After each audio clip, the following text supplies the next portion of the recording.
todos, como estão? Espero que bem. Vamos lá, olha só, desta vez eu estou trazendo esta HQ, uma edição Jumbo, número 1, que surgiu aqui entre nós em 2012 pela Editora Abril. A edição Jumbo, para quem não conhece, foi uma aposta da Editora Abril nos grandes almanaques. Ela começou com o almanaque Big, o Big Disney, com 300 páginas. Depois tentou emplacar o Jumbo, 500 páginas, e o Disney Mega, 800 páginas. Todas essas edições que eu possuo foram compradas em banca de revista. Aliás, foi em banca onde eu testei se isso aqui teria uma boa abertura, porque geralmente os almanaques da Abril nunca tiveram uma boa abertura. A lombada sempre ficava se quebrando, principalmente com ressecamento da cola da lombada. Mas no caso do Jumbo e do Mega e também do Big, sempre houve uma boa abertura das HQs. Isso me levou a comprar algumas edições. Foi uma proposta muito boa. Na época, 2012, no caso aqui do número 1, com R$ 15,95 a gente tinha 500 páginas de quadrinhos, o que penso era uma ótima aquisição. Comprei apenas 4 números de Jumbo, depois parei por aí. A única coisa, né, o único aspecto negativo dessas HQs eram as capas. As capas do Jumbo e do Mega eram muito feias. Essa coisa assim do personagem quase sempre assustado na capa era algo realmente horrível. Esta Jumbo que eu possuo em mãos, ela é muito especial. Por quê? Primeiramente porque é o número 1, é o primeiro número de Jumbo, comprado em 2012 em banca, e foi uma edição dedicada à memória do artista Jorge Cato, que faleceu poucos meses antes do lançamento desta HQ. Quem não sabe, o Jorge Cato foi um grande quadrinista, um mestre nacional Disney, também foi editor de quadrinhos e foi o primeiro brasileiro a produzir em nosso solo uma HQ Disney. A seleção de histórias aqui também é muito boa, como a que eu vou destacar aqui. Esta é a Sua Vida, Pato Donald, muito bacana. No caso é uma HQ desenhada pelo Tony Strobel, salvo engano. Isso, Tony Strobel com roteiro do Vic Lockman. Se trata, em resumo, de uma HQ norte-americana da década de 60. E eu acho que ela teve pouquíssimas publicações por aqui. Até onde eu fiz uma breve pesquisa, eu encontrei apenas esta aqui, pelo menos até o momento de gravação deste vídeo. Então aqui, a gente também tem duas HQs do Dom Rosa, o Tio Patinhas em Cavaleiro Negro, e a sequência Cavaleiro Negro ataca outra vez. Para finalizar, a gente tem uma história também muito bacana, O Eremita do Abismo, que é uma história desenhada pelo Giorgio Cavazzano com argumento do casting, ou cast, não, prefiro chamar de cast mesmo. No caso se trata desta HQ, que é até um pouquinho comprida. Deixa eu ver se estou correto aqui. Exatamente, cast e Giorgio Cavazzano. E vem também aqui, eu até separei, esta HQ, cara. No caso é uma HQ do Karl Barks, Donald na África, e traz pela primeira vez o Zumba. Esta HQ trouxe a primeira aparição do Zumba, criado pelo Karl Barks, e o Zumba está no cerne de toda aquela questão sobre a censura Disney a algumas HQs, tanto do Barks quanto do Dom Rosa, desde que ali esteja presente o Zumba e, até onde eu fiquei sabendo, outras censuras virão, né? Não ficarão apenas em HQs onde o Zumba aqui está presente. O Barks criou o Zumba pensando na África, né? Foi lá que ele surgiu quando o Tio Patinhas tomou terras para explorar seringueiras, produção de borracha na região. Então ele foi amaldiçoado com o Zumba em seu encalço.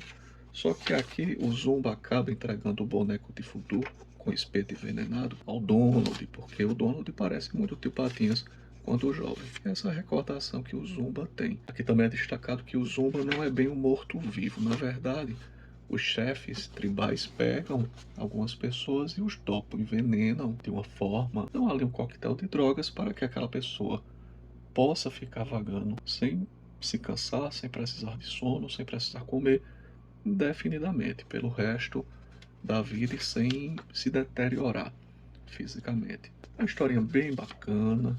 No final, o Donald consegue se livrar da maldição. Na verdade, o feitiço já estava vencido há muito tempo, nem precisava ele ter ido à África para se livrar da maldição. Eles deixam o Zumba com borracha amarrado, aquele tipo de bloco de borracha, onde se explora a borracha que eles fazem muito, amarram no pé dele, ele fica lá pulando pelo resto de sua vida, possivelmente, e o Donald e os meninos voltam para casa. Mas vamos lá, a HQ que eu mais gosto aqui, muitas HQs boas, né? Mas essa aqui, a inaugural, me chama muita atenção. Esta é a sua vida, Pato Donald. No caso, no que se trata, esta é a sua vida, Pato Donald. Nós temos o Grilo apresentando um programa chamado Esta é a Sua Vida, e sempre tem um convidado surpresa e especial. E desta vez será o Donald. Só que ele é levado à força para este programa pelo Huguinho, Zezinho e Luizinho. Então, quando ele menos espera, está lá. E a primeira convidada a falar sobre a sua vida é a vovó Donald. E ela vai narrar uma infância, uma possível infância do Donald. Essas infâncias, né, narrações de infâncias, elas sempre foram muito comuns em várias publicações. E aqui é apenas mais uma hipótese de como seria o Donald quando criança. Então ele sempre foi ranzinza, extremamente difícil, só que nessa ranzinzice dele, ele tinha um problema. Ele ficava batendo a cabeça no chão, batendo a cabeça nas paredes, batendo a cabeça em tudo. Aqui, por exemplo, ele está batendo a cabeça em uma estátua, o guarda, o vigilante até observa. Ei, pare de bater a cabeça do garotinho desse jeito, como se ele, a vovó Donald, estivesse tacando a cabeça dele aqui. Então ela disse que não é bem isso, é porque ele viu essa estátua, se impressionou, tentou subir e caiu. E aí é que tá, cara. O Donald, quando bebê, tinha esse chapeuzinho, então ele vivia batendo a cabeça quando estava com raiva. Quando a vovó Donald o leva a Patópolis pela primeira vez, o vento leva o chapeuzinho. E aí surge o seu fascínio por marinheiros. Aqui é uma estátua de marinheiro. Então ele quer muito o chapeuzinho, só que ela não entende isso. E andando mais pela cidade, encontra um marinheiro com o tradicional chapeuzinho. O Donald quer muito aquele chapéu.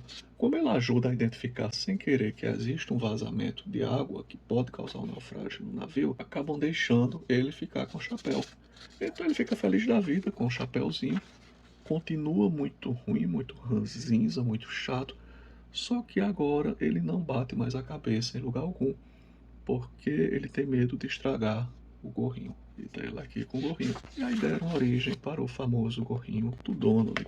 Então, depois vem a adolescência dele, a infância, na verdade, uma adolescência relembrada pelo Mickey, Pateta e Pluto. E aí mostram como era fascinado, né, pela náutica, por navegação, e é que eles brigam porque todos querem fazer uma casinha na árvore com resto de madeira. Ele não, ele quer fazer uma jangada. Só que ele é sempre azarado, né? A jangada acaba caindo aqui sobre uma árvore e vira uma casinha de árvore. Então depois nós vamos para a Margarida e o Gastão, mostrando um pouco da juventude e da adolescência do Donald. Como a Margarida sempre foi muito assim, cretininha, né? Sacana, atirada para todos os lados. Uma galinha, na verdade. A Margarida sempre foi uma galinha. E o Donald, ele sente um certo prazer em ser corno. Ele é um pato corno, um pato chifrudo. É assim que é o Donald. E aqui é mostrado isso, os interesses da Margarida pela sorte do Gastão. E como acaba, de certa forma, ficando com o Donald, mais por brincar, mas para ter uma opção a mais de pretendente. Aí nós vamos ao professor Pardal, que se lembra também como Donald sempre esteve se metendo em suas experiências, metendo as mãos pelas pernas, pelos pés, né, como se diz, e quebrando a cara. E aí, cara, termina a história com ele se recordando como se tornou um astro do cinema. No final ele recebe um ovo dourado, estão lá os sobrinhos, o Zezinho e Luizinho, dizendo que sempre o ajudaram muito, e por isso que ele conseguiu essa projeção, mas ele quer dizer que não, que conseguiu tudo por si mesmo. Então, chegam os outros participantes que vão falar sobre o Donald. E quem são? É todo o elenco das principais animações da Disney até a década de 60, no caso o Dumbo, o Peter Pan, os anões da Branca de Neve, tá aqui o Dunga e tantos outros. E então ele não estava reconhecendo a voz que vinha, né? Sempre quando o Grilo ia apresentar alguém, perguntava: você conhece a voz? Ele: claro, é a vovó Donald, claro, é o Pardal, claro, é fulano. Só que aqui não, ele não reconheceu o porquê. Ele conclui: a turma toda, não é à toa que não reconhecia a voz, era um som Disney fônico, cara. É que tá a magia de um HQ Disney pura, simples, americana, realizada por grandes artistas americanos em uma época onde ainda a gente conseguia sentir um certo carinho e um certo apreço pelas publicações pelo mundo disneyano, né, que hoje está totalmente apodrecido, de certa forma. Então achei interessante compartilhar esta HQ, esta é a sua vida, Pato Donald, porque realmente, cara, é uma HQ muito bacaninha que aparentemente não teve tanta republicação aqui entre nós e está dentro de um HQ especialíssimo, o número 1 da Jumbo Disney, que possui ótimas histórias. Falei aqui e traz também a primeira aparição do Zumba, este personagem que se tornou tão controverso dentro do universo disneyano. Bem, vou ficando por aqui, HQ devidamente compartilhada. Um abraço a todos e até a próxima.